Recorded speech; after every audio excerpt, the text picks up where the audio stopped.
to welcome Rich Razgaitis, the CEO and founder of Flow Water, to the stage. I've never been introduced with poetry before, and I feel like we've come a long way since high school. So thank you for doing that. Good afternoon. My name is Rich Razgaitis. I'm the co-founder and CEO of a company called Flow Water. And I recognize that sometimes the commercial sector doesn't make its way into the academic sector very often.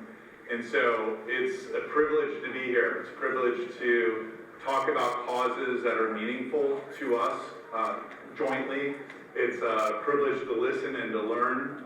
Eileen and Marshall were fantastic, so those were, thank you, great series of insights for me. And I'm going to just tell you a little bit about my story and then just get into it. And much of this you may know. There are going to be some things that I think are a different take on what it is that we've been programmed to learn over times. And I really have the objective of just sharing what I believe to be 4 truths that are not limited to this, but these are 4 fundamental truths around water. Sometimes people ask, what do you do and who are you? And sometimes I have to describe it as, I'm an entrepreneur, I'm focusing on an impact, I'm a CEO. Ultimately, what I really am is a dad on a mission. It's that simple. And how I started this, and I feel like that resonates with a lot of people in this room because we're all individuals on a mission and we're here to make an impact, to make a change, to make a difference. I'm going to talk a little bit about the ways that my company is doing that, but that's really not the subject of this conversation. The subject of this conversation is, what I've entitled The Truth About Clean Drinking Water in the United States and what we need to do to restore drinking water. A couple things about myself. Mostly when I talk, I was at Climate Week in New York City a couple weeks ago, giving a keynote at one of the sessions, and it was a similar talk track to this. A few months ago, I spoke at Sun Valley Forum, which is a little bit of a think tank around sustainability, TEDx Detroit, and when I talk, I usually don't talk a lot about my company. I really talk a lot about the cause and what we're trying to solve and why it's so critical to solve. And I do this because I'm a dad that cares about my kids. I care about other kids. I care about the environment that we leave behind. I care about the environment that I live in, that I feel a responsible steward to. And that all started with watching my kids play soccer. So I grew up in Columbus, Ohio. Brian and I grew up in Columbus, Ohio. We grew up on Twinkies and Cokes, and this is pre-Red Bull, right? Yeah. So I don't even know what was like the pre-Red Bull. Fruit roll-ups. Fruit roll-ups. And so, when I lived in Ohio, what I really wanted to do, I thought, gosh, if I could only live in the East and West, if I could live in New York City or San Francisco, that's where I can make an impact. The irony is that I've learned full circle, you make an impact in your own neighborhood. I love the Midwest. I love Columbus, Ohio. I love Michigan. Nobody told us when I was growing up in Ohio how cool Michigan is. So now I know the city and the state is absolutely fantastic. Also, once you leave the Midwest, you really glom on to other Midwesterners. And so, I remember thinking, kids in San Francisco, they probably subsist on things like wheatgrass juice and bark, it's like their snacks. I just had this mental image that was not that far off from that. And so fast forward, from growing up 20 years, I was raising my daughters in San Francisco. They're now 22 and 23, but they're about 10 and 11 at the time. And I remember going to a soccer game, and this is what I love about academia, this is what I love about life, this is what I love about the influence of people, this is what I love about people like Brian Dale and Eileen and Marshall and everybody in this room, is that you can drop a seed or you can have some interaction happen at some point in time, and maybe it doesn't materialize. We all love the instant gratification of something happening right away, and they're like, oh, I got it. Life generally doesn't work that way. It comes in drips, and you start to form different thoughts, and it causes you to ask questions. And so I basically had this moment that was the drip for me, or it was kind of the spark, where I saw my daughters go into a soccer game. After the soccer game, they won. It's good, and then it was hey, good job, girls. Now we're gonna program you and inject you with sugary foods and sugary beverages, and this really kind of starts as an indoctrination at a very young age. And if you look at the neural receptors and sugar pathways, it hits the same neurons as heroin addictions do, and heroin byproducts and the chemicals of that. And so it just becomes really addictive. And that's led me to basically changing my life from being a mercenary, where I was running tech companies, running consumer packaged good companies, to being more kind of a missionary perspective of a man on a mission with a dad with two daughters that really just wants to make an impact in restoring America's drinking water. And so that's a little bit of the preface. I am normally not a slide person, okay? So you're gonna see a lot of slides. You're gonna see me fly through these slides. Usually when I talk, half the time when I talk, I'm just talking about the subject matter at hand. So truth number one is America's drinking water is a crisis hiding in plain sight. So does anyone know how many chemicals in use have been submitted to the toxicology division of the EPA over the last 50, 100 years? Does anyone know the number? Want to take a guess? 200. Okay, more than that. Good guess. More than that. 400 more. You're going in the right direction though. 1,000. 1,000. All right, it's in the thousands. So there's about 70,000 to 80,000 chemicals that have been submitted to the toxicology division of the EPA. About 50,000 of those are in use in the United States today. How many of those 50,000 are regulated by the Safe Drinking Water Act? Anyone know, or any guesses? 5. Yeah, 5's a really good guess. It's around 95. It's fewer than 100. And so if you look at this, there's over 50,000 chemicals in use in the United States today. There's precisely 97 that are actually regulated by the Safe Drinking Water Act of 1974. It's been marginally at best updated since 1974. So I'm going to focus on 4 areas. I mean, we could talk about 20 different areas around chemicals, or apparently 50,000, but I mean, we don't have time for that, obviously. So I'm going to focus on 4. I'm going to just give you a little bit of a thumbnail sketch on each one. So, Flint, Michigan, you're familiar with what happened with Flint. Insane tragedy. This is a real picture. I'll tell you 2 stories about this picture. One is there's a real picture at a city hall meeting where the residents are outraged. You know parts of the story, probably a lot of the story, more than perhaps even me, given how local it was. This is what we're trying to do, is restore America's drinking water. Some communities can't afford it. And in fact, the very first draw that we pulled out, even 18 months after the lead crisis was solved, the very first draw of water that we were pulling out of the tap into a flow water refill station was the color of that, dark urine. And we were drawing at levels that were 43 times the EPA maximum allowable limit for lead. And then, of course, there's the rest of the story is we put them through a purification device that removed it and reduced it down to undetectable levels of lead. The point of the story is this, really. People tend to hear Flint and they think, well, gosh, that was a huge tragedy, point in time, it's over now. And the data is really sobering. So since Flint, Michigan, 3,000 communities, populations, have tested for higher concentrations of lead than those that lived in Flint during the height of the lead crisis. And that's a tragedy that exists in the United States today. It's the one that we need to solve.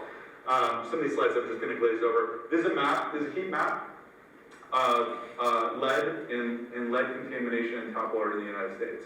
And so if you look at the data, over 56% of Americans have been consuming drinking water with lead in it over the last 5 years. American Academy of Pediatrics says there is an acceptable, safe dose for lead, and there is only one, and that's 0 parts per billion. It's not 12, it's not 8, it's not 5, it's 0 parts per billion. And that's what we've got to work towards as a society, as a community, and as a constituency. PFAS. I'm going to talk a little bit about PFAS as I go through it. By the way, we're going to get the solutions too, but I need to set up the extent of the problem. Much of this you already are aware. About 158 million Americans are drinking water with PFAS in it. And so PFAS are known as forever chemicals. They have serious implications and risks associated with reproductive health, developmental issues, immune suppression, cancer. There's a book written by a reporter in New York City that's called The Poison in the Well. This just came out in the last year or so. And I met with her when I was in Climate Week, where, you know, she's really digging into the devastating effects of PFAS and what it does, not just to communities, but to individual families. There's this famous Abraham Lincoln quote during the Civil War, which is that when 10,000 people die, it's a statistic. When one person dies, it's a tragedy. And so some of this is when you look at it just on the micro and the impact that it has on individuals, communities, families, devastating impacts. And so PFAS is something we need to solve. PFAS, known as a forever chemical, once it gets created, it's almost possible to destroy it. Once it gets into your body, it has a lifespan anywhere between 4 and 10 years, roughly. If you're constantly ingesting water with PFAS in it, you've got 4 to 10 years more that are that kind of clock that's ticking. If we look at glyphosate, what's glyphosate commonly known as? Does anyone know? Roundup, exactly. So if you look at Roundup, and this is where, you know, one of sidebar on this is why I love not having slides, because I get to do my sidebars. But the sidebar on this is, you know, one of the biggest oppositionist communities, we started this company in San Francisco when I was talking about clean drinking water, policy and regulatory reform, infrastructure. I'm going to talk a little bit about those as solution points.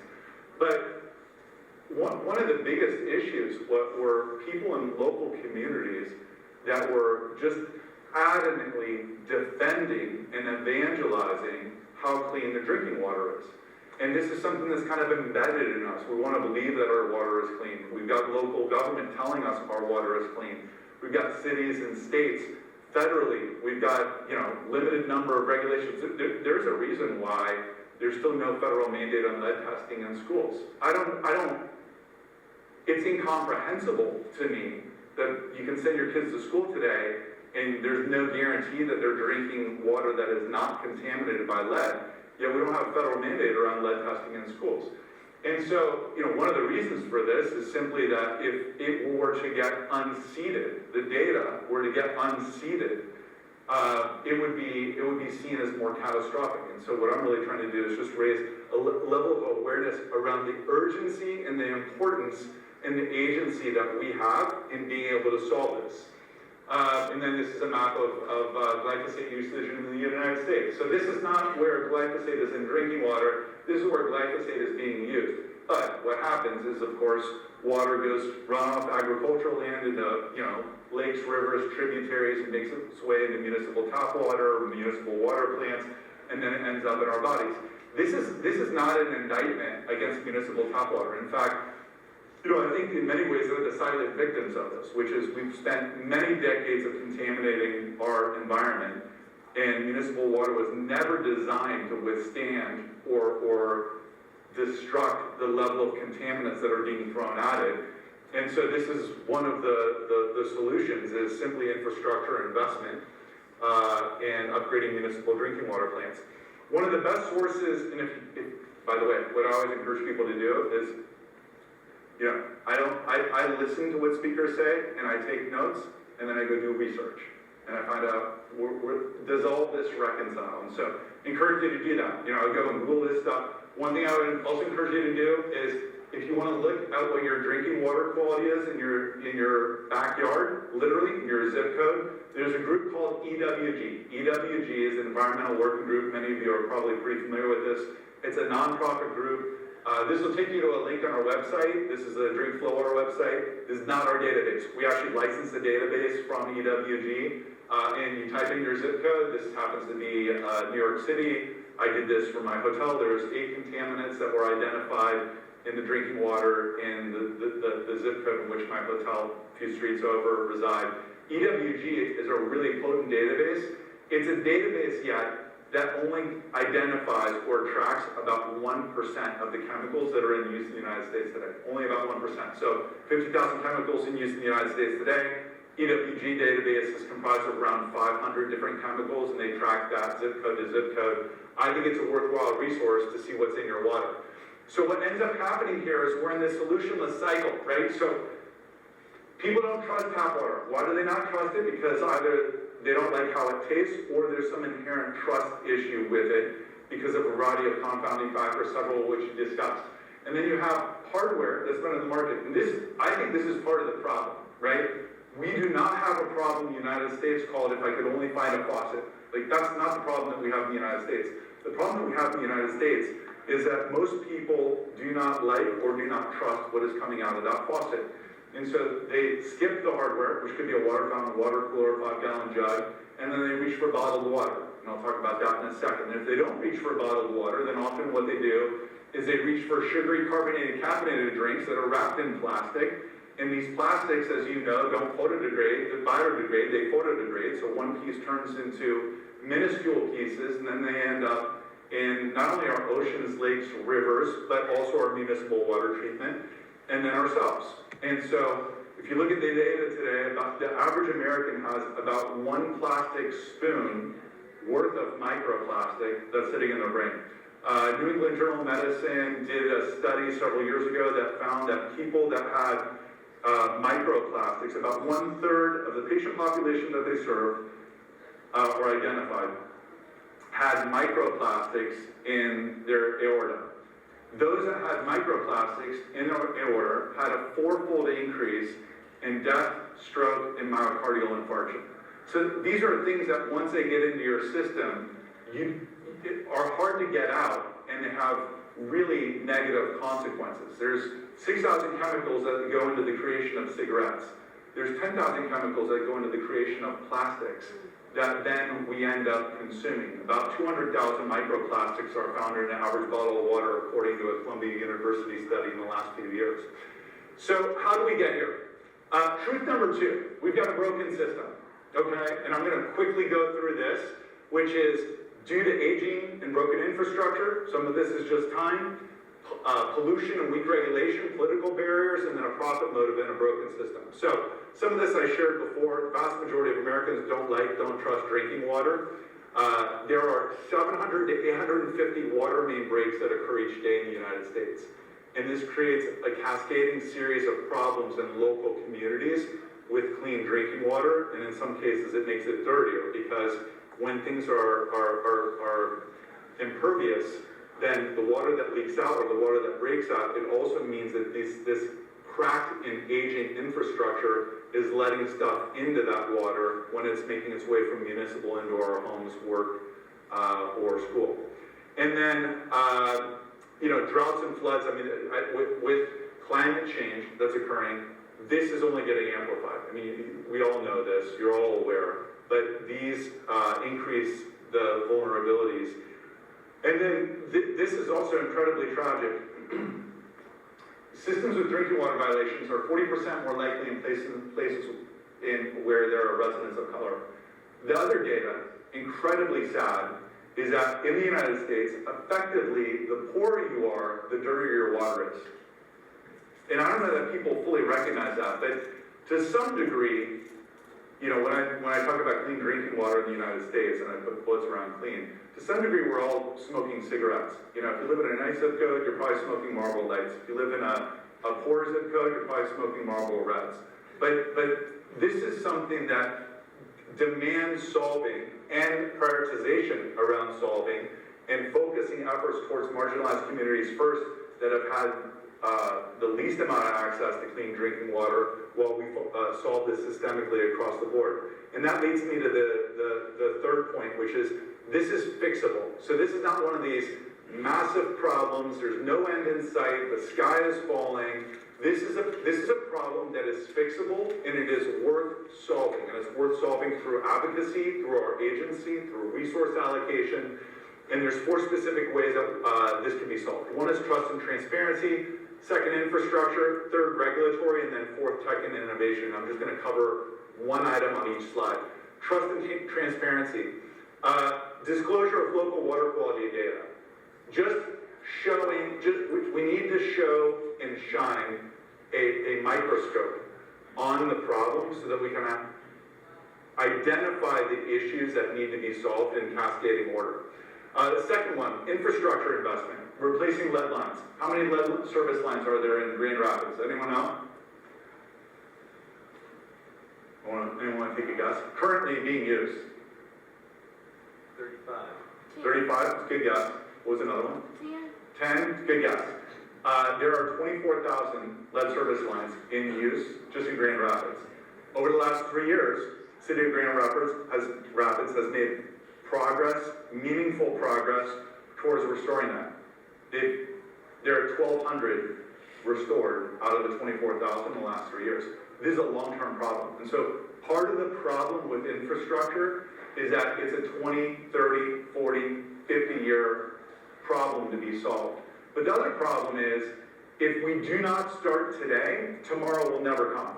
So we need to make meaningful actions today in restoring and replacing lead lines. That's one of the first things that we can do with infrastructure investment.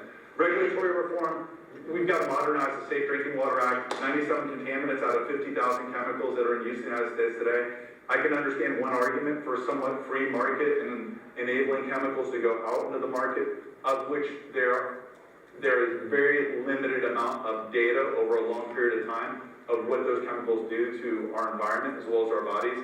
But what I cannot tolerate is that we're going to allow all these loose regulations and allowing these chemicals into the environment, that they need to be restricted in what we eat, drink, and breathe. And we need to have solutions around that. Updating the Safe Drinking Water Act is one of those things.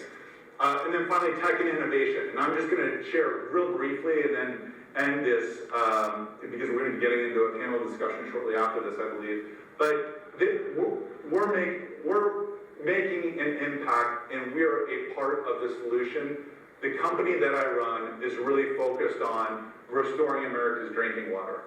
This is not some big I used to run tech companies where we had exit ambitions, and I ran consumer packaged goods companies, and I started out early in my career in pharmaceutical companies, and I just went from a very mercenary mindset of the next title, the next role, the next exit, the next capital raise, whatever it was, to really being rooted in doing something that's good for humanity. And that's part of where we're trying to play a piece of the puzzle in solving this holistically as we talk about infrastructure investment, regulatory reform, and policy changes. And so this is the product that we put into the marketplace, and what we've done is we've built a proprietary piece of purification technology that basically eradicates all the stuff that's in tap water down to 0.0001 microns, so that in a simple turnkey way, we can change the last 5 feet of distributed decentralized water and effectively restore someone's water today while we wait for all these other policy, regulatory, and infrastructure investments to come tomorrow. Out of the interest of time, I'm not going to play this video because I'm at 21 minutes right now and I'm 1 minute over, but this is truth number 4. And this is the very rooting of our company and also what I believe is a collective mission, which is truth number 4 is every single human deserves access to clean drinking water that they can trust. It is a fundamental human right, and it is our responsibility to turn that right into a reality.